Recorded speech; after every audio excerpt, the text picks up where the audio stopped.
बिस्मिल्लाहिर्रहमानिर्रहीम। अस्सलाम वालेकुम नादरीन, आप यूट्यूब चैनल देख रहे हैं, मैं इमरान खान हूं। अब नादरीन, एक और सवाल पैदा होता है कि मंगल को क्या होने जा रहा है। देखिए, मंगल का दिन थोड़ा इंपॉर्टेंट है, उसमें चंद चीजें हैं। एक तो यह है कि हाई कोर्ट में पाकिस्तान तहरीक इंसाफ की क़यादत जमा होगी, MNAs MPA सेनेटर सारे आएंगे वहां पे, और उसके बाद ये हाई कोर्ट मेरे ख्याल में फेस सेविंग के लिए कोई ऑर्डर दे सकती है कि जनाब जाएं, जाके आप इमरान खान साहब से जेल में मुलाकात करें। फिर ये मोटरवे पे रस्तों की बंदिश कर देंगे और एक टोकन एहतजाज भी किया जाएगा एक दिन के लिए, और अडयाला जेल के बाहर भी इज्तिमा पहुंचेगा, बहुत बड़े पैमाने पे लोग वहां पे जाएंगे। अब मुलाकात होती है या नहीं होती, इसका इन्हिसार एक मरतबा फिर नोटिफिकेशन के ऊपर है, क्योंकि अलीमा खानम ने कहा कि उन्हें बड़ा क्लियरली आज से 13-14 दिन पहले बता, 2 हफ्ते पहले अलीमा खानम को बड़ा कैटेगोरिकली ये बता दिया गया था कि जब तक नोटिफिकेशन नहीं होता तब तक इमरान खान साहब की मुलाकात नहीं होगी और उनकी मुलाकात नहीं करवाई जाएगी।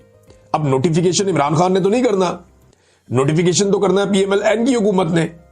उसका इमरान खान से क्या ताल्लुक है, लेकिन ताल्लुक यह है कि वो किसी किस्म की गड़बड़ी नहीं चाहते, किसी किस्म की प्रॉब्लम नहीं चाहते कि साहब बहादुर का नोटिफिकेशन जो है वो बड़े आसानी से और आराम से हो जाए।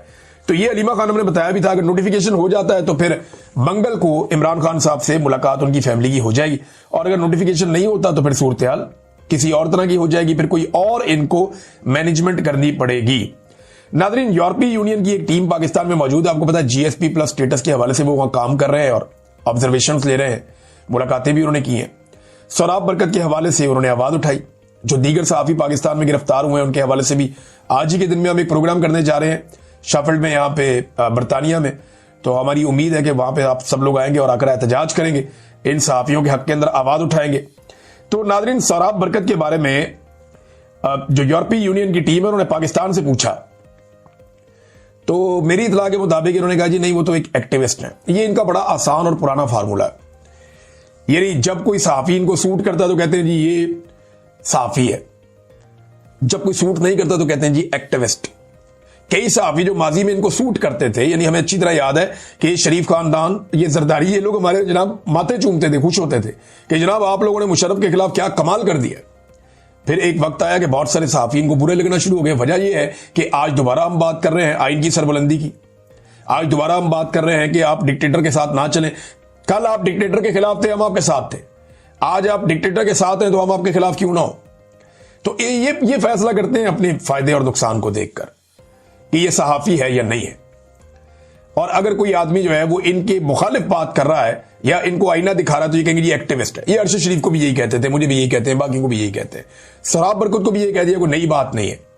लेकिन उन्होंने मीडिया से तस्दीक की और उनको पता चला कि ये तो जर्नलिस्ट है। तो ये मामला यार रुकेगा नहीं है, अभी और उठेगा। अभी आप देखिएगा, इसके ऊपर मजीद जगहों पे भी हम आवाज उठाएंगे और कश्मीर में बड़ी जोरदार आवाज उठ रही है। तो पाकिस्तान की गवर्नमेंट के लिए बेहतर यह है कि वो सोराब बरकत को और बाकी सहाफियों को आजाद करें और तौबा करें, ये हरकतें करना बंद करें, क्योंकि रियासती जबर सहाफियों के ऊपर लगातार बढ़ता चला जा रहा है।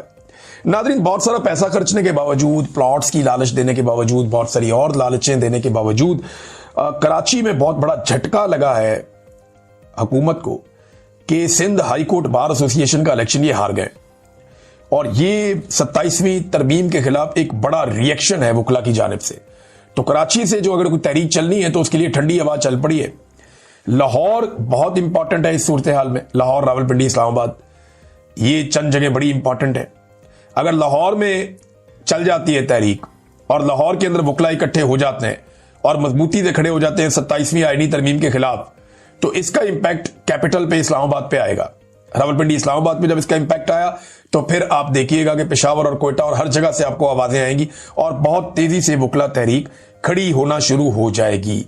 बहरहाल कराची में एक बड़ी कामयाबी मिली है हुकूमती इत्तेहाद के खिलाफ अपोजिशन को, और उन्होंने वहां पे क्लीन स्वीप कर दिया है।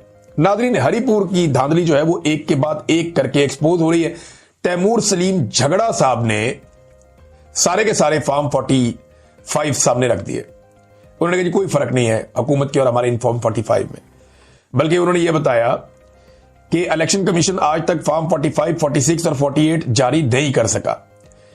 602 में से 599 फॉर्म 45 के मुताबिक PTI उम्मीदवार को 1,49,782, जबकि बाबर नवाज को 1,24,686 वोट मिले। यूं 25,000 से ज्यादा की लीड जो पाकिस्तान तहरीक इंसाफ के उम्मीदवार के पास थी, और 67% पोलिंग स्टेशन पे पीटीआई आगे थी, लेकिन बाद में इसको तब्दील कर दिया गया और जीत को हार में बदल दिया गया और 28% उनकी जीत की परसेंटेज रह गई 67% से कम होते होते। अब रिकॉर्ड कुछ और कह रहा है और election commission of Pakistan form 47 में कुछ और कह रहा है। तो वो कह रहे हैं जी हमारे पास हर स्टेशन के अंगूठों और दस्तखतों और एजेंट्स की तस्दीक शुदा असल कॉपियां मौजूद हैं और ये बाकायदा उन्होंने जारी कर दी है सोशल मीडिया के ऊपर, आप जाकर देख सकते हैं। तो ये हुआ जनाब हरीपुर का इलेक्शन और ये बिल्कुल मुख्तलिफ नहीं है। अगर इस तरह इलेक्शन करवाने हैं तो पाकिस्तान में तो फिर इलेक्शन का वजूद ही खत्म हो जाएगा ना। हाँ, पीएमएलएन को वोट पड़े, ऐसा नहीं है। हरीपुर में, एबटाबाद में, ये मानसेरा का जो पूरा इलाका है, यहां पे नवाज शरीफ का वोट बैंक बहुत तगड़ा है और बहुत पुराना है और तगड़ा वोट बैंक है, लेकिन जीतने की पोजीशन में नहीं है। यही 25,000 की लीड से वो हारे हैं। नवाज शरीफ साहब की डिमांड एक्चुअली क्या है, जो मेन डिमांड है, जहां आके वो फंस गए हैं। नवाज शरीफ साहब की जो मेन एक्चुअल डिमांड है वो ये है कि इमरान खान साहब से हमें छुटकारा दिलाया जाए। अब मैं ज्यादा सख्त अल्फाज बोलना नहीं चाहता, पाकिस्तान में प्रॉब्लम हो जाएगी और बहुत सारे सुनने वालों को भी प्रॉब्लम हो जाएगी कि जनाब ये क्या आप बात कर रहे हैं। तो नवाज शरीफ साहब ऐसे ही हैं। नवाज शरीफ साहब की अगर आपने 26 नवंबर की गुफ्तगू सुनी हो तो आपको आइडिया हो जाना चाहिए कि जमहूरियत से, इंसानियत से, इखलाकियात से, इकदार से मियां नवाज शरीफ साहब का या उनकी सियासत का कोई ताल्लुक नहीं है। मियां नवाज शरीफ साहब इस वक्त एक बिफरे हुए बैल बने हुए हैं और उन्हें सिर्फ वो करना है जो उनके और उनकी फैमिली के मफाद में। उसके बाहर ना उन्हें कुछ सूझता है, ना उन्हें कुछ दिखता है, ना कुछ समझ आता है। तो नवाज शरीफ साहब की डिमांड यह है कि इमरान खान साहब से पक्का पक्का छुटकारा दिया जाए, क्योंकि जब तक इमरान खान साहब मौजूद हैं और जब तक इमरान खान साहब की सियासत मौजूद है तब तक मियां नवाज शरीफ साहब का जो मजबूत हब लाहौर या पंजाब है वो भी वो कंट्रोल नहीं कर पा रहे। सारा कुछ करके इन्होंने देख लिया, सारी एक्सरसाइजेज कर ली, इमरान खान की मकबूलियत का ही मुकाबला नहीं कर पा रहे। अब नवाज शरीफ को चाहिए इमरान खान से छुटकारा, और ये मैं बड़े लंबे अरसे से आपको बता रहा हूं।